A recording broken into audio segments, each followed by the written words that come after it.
Hey guys, TKC here, TheKaijudoChannel, and I'm here with a special video to talk about the Reddit AMA that happened yesterday. So basically, Wizards of the Coast decided to make an account, go on Reddit, and basically make everyone ask any question they want, and they'll answer as many questions as they possibly can. You may remember they've actually done this twice before, so this is actually the third time they've ever done a Reddit AMA.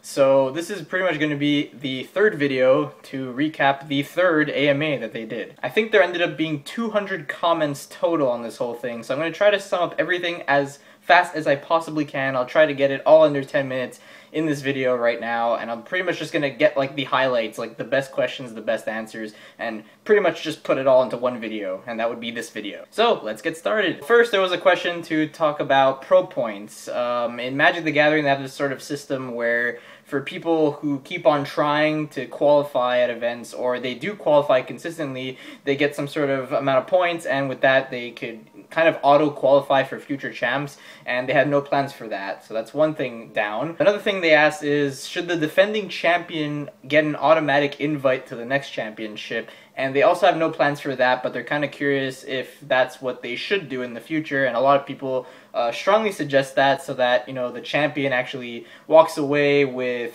something, you know, like they already do walk away with something really special, but at the same time they could kind of prove that they're the champion again the next time, so that would be a pretty good idea for future events. Then there was the question about feature matches and team profiles and a bunch of other videos that didn't get posted in the end on the Wizards Kaijudo YouTube channel. There are even a couple videos that I did that didn't get posted as well, so this kind of interested me a lot. So they said that there are a lot of technical difficulties with a lot of the videos, and that's why a lot of stuff isn't there, but they tried their best to get the best content up there, and I'm pretty sure they did a really good job of that. They also said that they learned a lot from this first championships for coverage, so they're hoping to step it up quite a bit for the second championship. Alright, how about competitive limited formats and tournaments?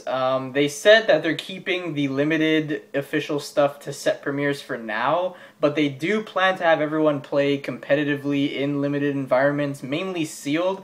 They haven't really planned anything for draft at all, but they do like to see what the community is doing with draft to kind of stay ahead of the game and kind of know if they should work towards draft in the future. Now, this is pretty much the most popular question out of all of them. That's basically like questions about cards and how they're stupid or how they're broken or how they just shouldn't be in the game. And of course, the number one card that everyone's talking about is Bottle of Wishes. So there are a lot of people asking if Bottle of Wishes is ever going to get banned or limited or possibly even nerfed and get completely different card effect.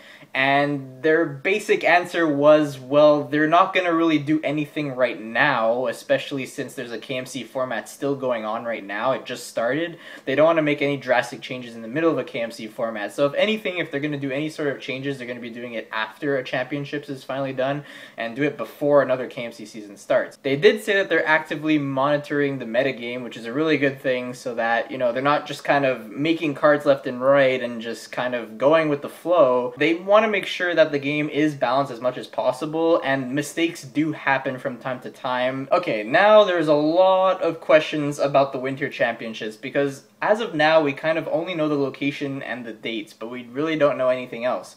So let's go ahead and talk about the details of the championship itself. So prize support, is it going to be similar to Summer Champs or not, or is it going to be the exact same? They said that it'll be very similar to Summer Champs, but not quite the same. Details will come later on Kaijudo.com, that's basically what they said. Now, another question that is something I wanted to ask, will there be a last chance qualifiers at Winter Champs, and on what day, and how many last chances are they going to be offering? You know, if they're going to be more than 2, less than 2. The last chance qualifiers are going to take place on the Saturday this time, not on the Friday. The number of spots will depend on the number of players competing at the last chance qualifiers, I guess. Now, since it's on a Saturday, there's no more R&D kind of dedicated day, because last time on the Saturday, all the invitees got to do awesome stuff with Wizards of the Coast.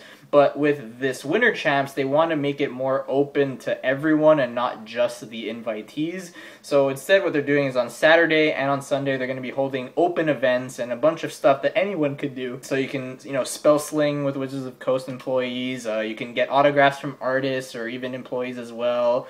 There'll be a lot of open events like sealeds and, you know, constructed tournaments for anyone to enter. And they mentioned something else in today's news update, and that is a community tournament, which I'm very, very interested in. I have absolutely no idea what that's going to be about, but it does interest me a lot, and I have a good feeling about what it could potentially be. But I'm not going to say anything. I'm going to leave it to them to kind of get that out there. Next, there are a lot of questions asking about future support for cards or archetypes or things like that, so I guess I'll try to nail through those as quickly as I can here. Will there be more wild veggies? And they said yes, they'll show up fairly consistently in future sets, and apparently there's a really exciting and fun wild veggie in Invasion Earth. In fact, the wild veggies might be making a power play whether they all want to or not, which is very, very interesting. Apparently on the show, there's this kind of like wild veggies arc or storyline in there that is actually very, very interesting.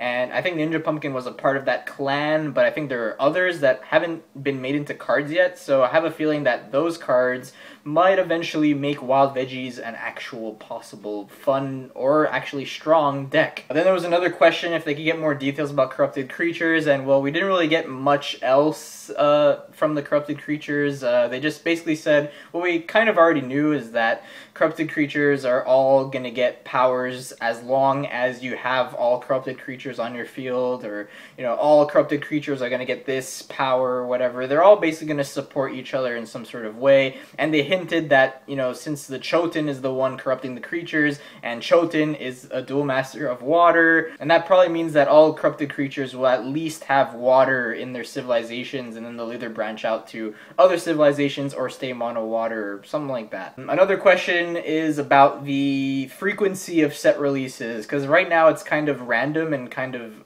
a little bit weird in that it's like 2 sets that come out 2 months within each other, then there's a 4-month break, and then repeat over and over again. And that 4-month break is really awkward twice a year, so they're trying to look into a way to kind of regulate that a little bit more for 2015, because 2014 I think they're going to still stick to the same schedule. But yeah, they do promise in 2015 that there will be a smoother distribution of set releases that will help marketing, organized play, the meta, and hopefully our wallets. That's awesome. Now, speaking of which, now that I just think about, you know, future releases and stuff like that, they actually did tell us some new stuff that we didn't know about at all, even before the AMA actually started. So I probably should get around to those right now. 3 things that they confirmed for us. 1, they confirmed the name of the March set for us, and that is the 5 Mystics. And that kind of pretty much fits into what the R&D Day cards are. You know, the 5 cards that the invitees were given options for to develop cards, like the Rusalka and the Blackfeather. Those 2 cards are a part of the 5 Mystics, I believe. I may be wrong there, but it has something to do with that. Then they also said in that set, the very rares will be foil spells. They haven't really done that in a set before. They've kind of started doing that with promos and Triple Strike to make spells shiny and stuff like that, but now they're actually going to dedicate a set to give spells the shiny treatment, which is going to be really, really cool. They're probably going to be really powerful spells, and apparently they had a lot of fun designing these spells. And lastly, they kind of talked a bit to us about the next block after this Clash block, which is going to be the Gauntlet block, or that's the code name of this block. And they've said that they will be having Shield Blast creatures in that block, which is going to be really exciting. I can't wait to see what's going to be going on with those Shield Blast creatures, because a lot of people have been wanting that, so I'm really, really excited for that. But anyways, now with that all said and done, let's go back to some other questions. Alright, so one person asked if the KMC schedule is going to stay the same or if they're going to change it in the future. They said in the next year they hope to spread out the KMC seasons and the championships a little bit more.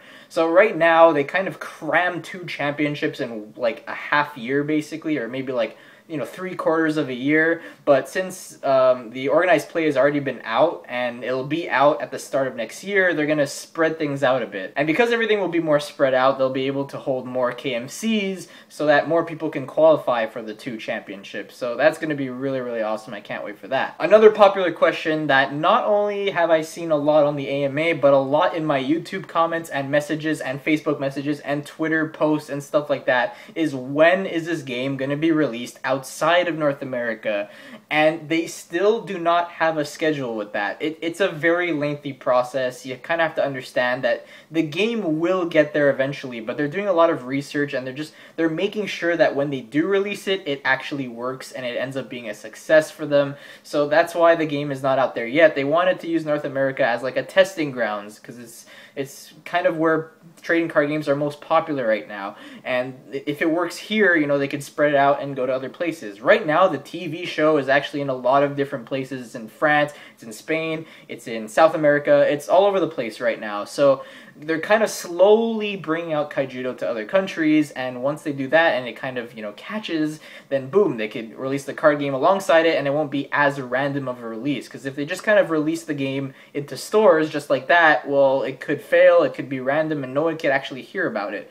So that's why they're really taking their time on getting this to the international countries outside of North America, and hopefully by then, when it finally does release, it will be super, super awesome, super successful, and more people will play this game, which will be really, really cool. Alright, so here's another question. Ever since Dragon Strike, there's been a large shift of focus from lower cost super rares to higher cost super rares. Any plans to make Rush or Aggro more competitive again? So here's another quote. This is their exact answer. All healthy games experience an ebb and flow in the relative power levels of aggro, mid-speed, and control decks. Having said that, I think you're going to like quite a number of the super rares in Invasion Earth. In particular, aggro gets a level 4 creature who I'm not going to spoil yet. Aside from its flavor text, your petty tricks mean nothing to me. So they're kind of hinting that aggro decks should be getting some more awesome tools, including a super rare in Invasion Earth that's a level 4 creature, which is very, very exciting. But the last time they said that they had a really awesome level 4 aggro creature, that was Keeper of Laws, and it kind of broke control decks more than it broke aggro decks. So yes, they kind of admitted Keeper of Laws was a little bit of a mistake, and hopefully this level 4 creature won't be a mistake and will actually be good in aggro and make those decks more competitive. This one's a very interesting question right here. Most challenging part of Kaijudo work going into year 2. So basically asked, you know, the team, you know, what was the most challenging part of working on Kaijudo for year 2 anyways. They said that the most challenging part is deciding when and how to release new info. Year 2 came out with the competitive organized play, which was super exciting, but they had to wait a very long time to announce it. And they said that they're very giddy about the news for year 3 already, which is pretty good to hear. Another pretty cool question: do they have any plans for toys or merchandise and stuff like that? And they said they had absolutely no info for that, but they asked, you know, what do we want to see for that? And, you know, personally, I know myself, I would really love a squeaky plushie, and I know that a lot of other people would really want a squeaky plushie, because look at it, it's so cute. How can you not want an awesome toy plush of this? It's just so adorable, scare adorable, if you will. So hopefully in the future we will be getting some awesome merch for Kaijudo, because a lot of people want to support the game even more than just getting the cards. So yeah, that'd be really awesome. Someone asked, will there be 3 Civ cards in the future? Right now we have 2 Civ cards, but they're wondering if we could go past that and go to 3, 4, or maybe even 5 civilizations. And they said possibly. 3 Civ cards make it very, and I mean very easy to play 4 or 5 civilization colored decks, because you put that in your mana tapped and you have 3 civilizations unlocked right there, which is kind of unbalanced in a way. So they said they will have to find a way to balance that, and, you know, so that they, you know, it just doesn't make most of those high colored decks, you know, very, very easy to play. Another good question: Dragon Strike Infernus is pretty much, you know, extinct right now, so they're kind of wondering if Dragon Strike will ever be reprinted as a set. And they said no, as a whole set they don't want to, because they want certain products to be, you know, like collectible or special edition, kind of like Dojo Edition battle decks and stuff like that. But in the end, the battle decks and stuff are actually still kind of widely available in stores. But Dragon Strike, since you know, the set was just so awesome and there was such a limited print run of it, it just kind of sold out super duper fast. Now, they did say that they recognize that a lot of good staple cards come from that set, and they do want to make it so that those staple cards are more available to the community, so that, you know, they don't just get blown away at tournaments or something like that. But yeah, they're kind of looking into kind of reprinting in a way like what they did with Triple Strike. Like putting Ball of Wishes in Triple Strike was kind of what they're leaning towards in order to make the Dragon Strike cards a little bit more accessible. So I'm expecting in the future, in the next year or two, I know 2 might be pushing it, but maybe in the next year or so, they'll try to get a way to get those Dragon Strike cards a little bit more available to the public. And I can't wait for that day, because honestly, it's kind of sad sometimes to walk into stores and then you play against new players, and then you kind of like, you summon these big dragons and stuff like that, and it kind of intimidates them because they're like, I have no way of getting those dragons myself because there's no Dragon Strike packs anywhere.